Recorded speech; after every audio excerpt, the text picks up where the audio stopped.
In December 2019, the Chinese authorities notified the world that a virus was spreading through their communities. In the following months, it spread to other countries, with cases doubling within days. This virus is the severe acute respiratory syndrome-related coronavirus 2 that causes the disease called COVID-19 and that everyone simply calls coronavirus. What actually happens when it infects a human, and what should we all do?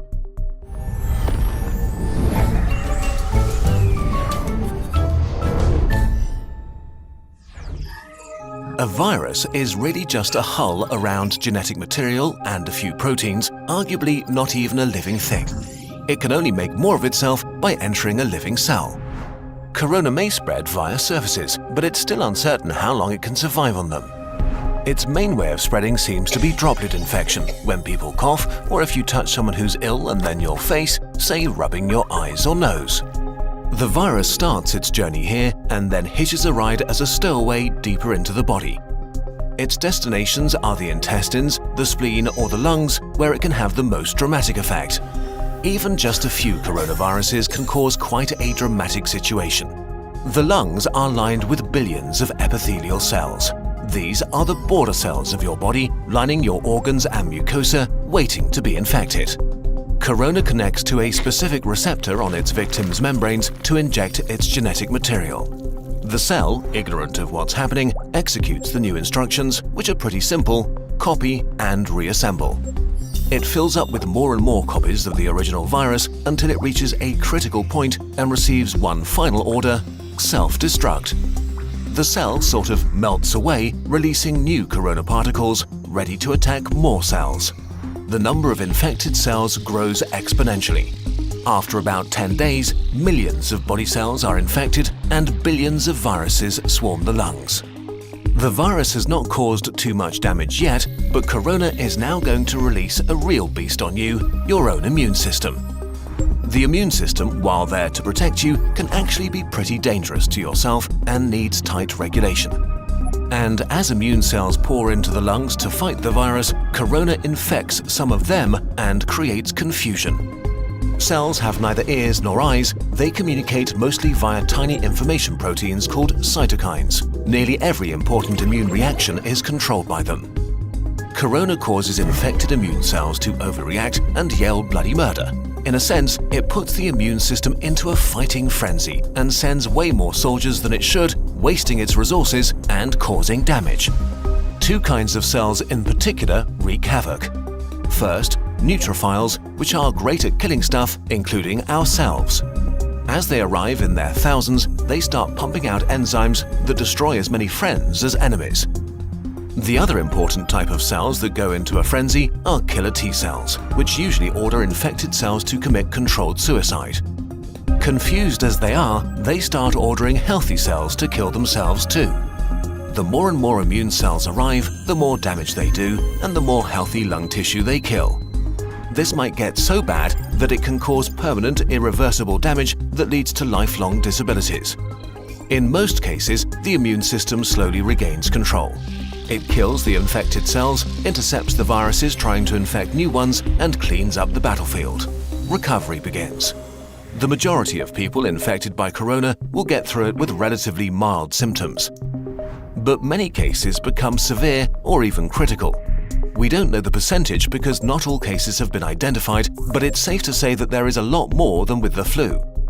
In more severe cases, millions of epithelial cells have died, and with them, the lung's protective lining is gone. That means that the alveoli, tiny air sacs via which breathing occurs, can be infected by bacteria that aren't usually a big problem. Patients get pneumonia, respiration becomes hard or even fails, and patients need ventilators to survive. The immune system has fought at full capacity for weeks and made millions of antiviral weapons. And as thousands of bacteria rapidly multiply, it is overwhelmed. They enter the blood and overrun the body. If this happens, death is very likely. The coronavirus is often compared to the flu, but actually, it's much more dangerous. While the exact death rate is hard to pin down during an ongoing pandemic, we know for sure that it's much more contagious and spreads faster than the flu. There are two futures for a pandemic like corona: fast and slow. Which future we will see depends on how we all react to it in the early days of the outbreak. A fast pandemic will be horrible and cost many lives. A slow pandemic will not be remembered by the history books. The worst-case scenario for a fast pandemic begins with a very rapid rate of infection because there are no countermeasures in place to slow it down. Why is this so bad? In a fast pandemic, many people get sick at the same time. If the numbers get too large, healthcare systems become unable to handle it. There aren't enough resources like medical staff or equipment like ventilators left to help everybody. People will die untreated. And as more healthcare workers get sick themselves, the capacity of healthcare systems falls even further.